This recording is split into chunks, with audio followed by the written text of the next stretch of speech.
2.5 મહિનાના અલીને નવજીવન આપતી ડોક્ટર અને ટીમ 2.5 મહિનાના અલીને હૃદયમાં કાણાને લીધે જીવ જોખમમાં મૂકતા તેની સર્જરી કરી તેને નવજીવન આપતી નારાયણા હોસ્પિટલ અમદાવાદની વાસ્તવિક ઇમરજન્સી સ્ટોરી ઇનસાઇડર માંગ રજૂ કરી હતી।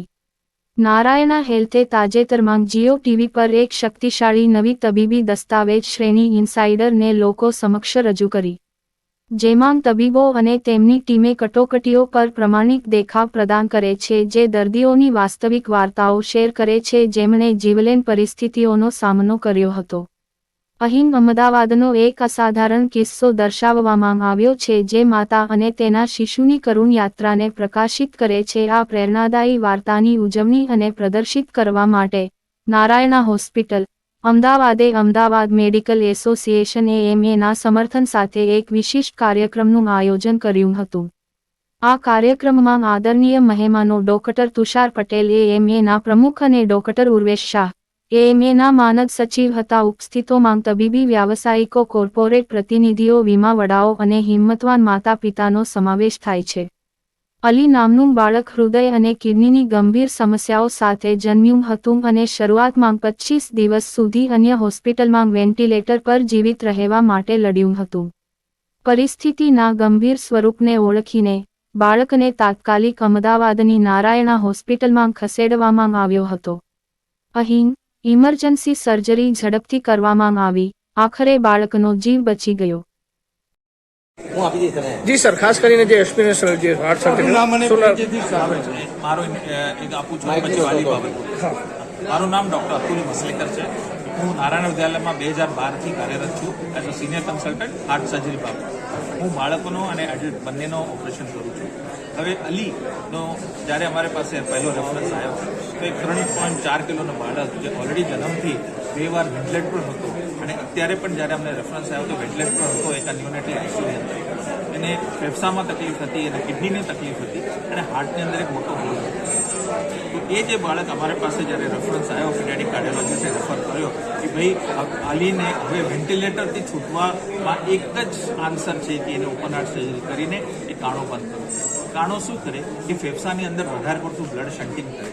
જ્યારે બ્લડ શન્ટિંગ કરે તો ફેફસા જે આપણે નોર્મલ સ્પંજ હોય ને, જે ભેગા થઈને હેવી પાણીમાં ભરીને કે હેવી થઈ જાય, એવી લોડ લંગ્સ પર અને એ લંગ્સ ટોલરેટ નથી કરી શકતા, એટલા માટે વેન્ટિલેટર। તો એની અમે ઓપન હાર્ટ સર્જરી કરી, પણ અમને જેવું લાગતું હતું કે ઓપન હાર્ટ સર્જરી તો રૂટીન અમે કરીએ જ છે, પણ એના પછી એ બાળક 16 દિવસ વેન્ટિલેટર હતો અમારા આઈસીયુમાં। દર દિવસે મને ખબર છે કે દર દિવસે ભગવાનને કેટલી વાર હું યાદ કર્યો હતો એના બાબતમાં, કેમ કે અમે એક ટક થઈને બધા મળીને એક જ અમારા મનમાં વિચાર હતો કે અલીને સારા થઈને ઘરે જવાનું એ અમારા માટે મોટું ચેલેન્જ છે અને અમે 16 દિવસ પછી સક્સીડ થઈ ગયા। એ મારા માટે, મારા ટીમ માટે એક બહુ મોટી વસ્તુ છે। અમે કરેલા છે હવે ઘણા પેશન્ટ, પણ એક હોય ને કે રૂટીન ઓપરેશન હોય અને બીજું એક ઓપરેશન તમારા દિલ હાર્ટની અંદર છૂઈ જાય, તો અલી જેવું એક બાળક જે 2 મહિનામાં અમે 3 કિલોનું બાળકને જેને ઓપરેટ કર્યો એ મારા દિલની અંદર જેવી રીતે બેસી ગયો છે અને જ્યારે તમે જોઈ રહ્યા છો 1.5 વર્ષનો થઈ ગયો છે, કેટલો હેલ્ધી બાળક છે। તો એક ફેમિલી માટે, મારા માટે અને બધા સોસાયટી માટે એક બહુ ઇમ્પોર્ટન્ટ વસ્તુ થઈ ગયા કે એવા બાળકો જેનું ઓપરેશન સક્સેસ થયો એ એક બીજો મેસેજ આપે સોસાયટીમાં પણ કે ઘણા બધા બાળકો હોય જેને હાર્ટ સર્જરી લોકો નથી કરાવતા। આપણા પાસે અત્યારે હું કહું તો વર્ષે 2 લાખ જેટલા જન્મ થયેલા બાળકોને હાર્ટનો પ્રોબ્લેમ છે ભારત દેશમાં, આ સ્ટેટિસ્ટિક છે।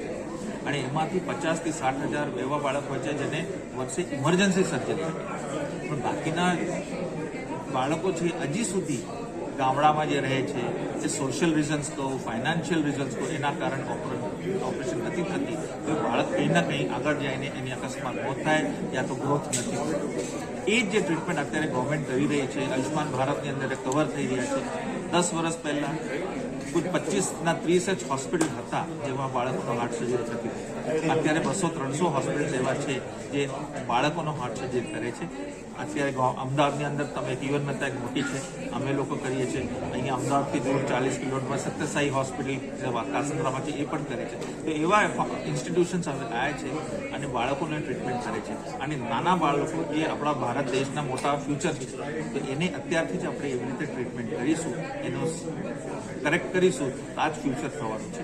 અને મારી ઈચ્છા એવી જ છે કે હું તો હવે 40 વર્ષથી આ કામ કરું છું, યંગર જનરેશનના પણ જે છે એ બાયપાસ વાલ રિપ્લેસમેન્ટ તો થવાનું જ છે, પણ બાળકનો ટ્રીટમેન્ટમાં અત્યારે જેટલા મોટા હોસ્પિટલ પાર્ટિસિપેટ કરશે એટલો આપણે દેશની હેલ્થ સુધરશે. Thank you. મારું નામ હર્ષિયા છે અને હું અલીની મમ્મી છું. તો અલીની સ્ટોરી ચાલુ થાય છે જ્યારે હું 4 મંથ્સ પ્રેગ્નન્ટ હતી ત્યારે મને ખબર પડી હતી કે અલીને હાર્ટમાં હોલ છે.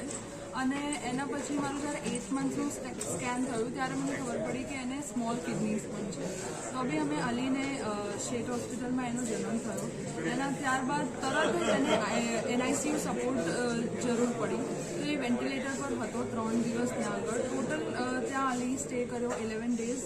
એને લંગ્સનું એક માઇનર ઓપરેશન થયું ત્યાં આગળ. એના પછી અમે ઘરે આવ્યા. એના પછી એને એક દિવસ અચાનક તબિયત બહુ જ ખરાબ થઈ ગઈ. તો અમે એને નજદીકના પ્રાઇવેટ હોસ્પિટલ લઈ ગયા. ત્યાં એને ICUમાં રાખ્યો હતો. તો ત્યાં આગળ એને ન્યુમોનિયા થઈ ગયો હતો, જેના કારણે એને વેન્ટિલેટર પર મૂકવામાં આવ્યો હતો. અને ત્યારબાદ એ 20 ડેઝનો સ્ટે હતો ત્યાં આગળ. ત્યાંથી એને સારું નથી થતું. તો અમને એક ડૉક્ટર મળ્યા, ડૉક્ટર વિશાલ ચાંગેલા, જેમને અમને કીધું કે આ ઓપરેશન પોસિબલ છે. તો અમે એમને એમના વાત માનીને અમે નારાયણ હોસ્પિટલ ગયા. ત્યાં અમને ડૉક્ટર અતુલ મસલેકર મળ્યા, જેમને કીધું કે હા આ ઓપરેશન પોસિબલ છે, પણ ઓપન હાર્ટ સર્જરી થશે અને એ એટલે બહુ જ વધારે ચેલેન્જીસ અને ટફ હતું. પણ અમે ડિસિઝન લીધું કે અમે એનું ઓપરેશન કરીશું. ઓપરેશન થયા બાદ બી એને લગભગ 15-20 દિવસ વેન્ટિલેટર પર જ રહ્યો. એની કન્ડિશન્સમાં રોજ કંઈક ને કંઈક નવું જોવા મળતું હતું. કોઈક દિવસ પોઝિટિવ કલ્ચર રિપોર્ટ્સ આવતા હતા, ક્રિએટિનિન વધારે આવતું હતું, બધું બહુ જ બધું એવરીડે કંઈક અલગ અલગ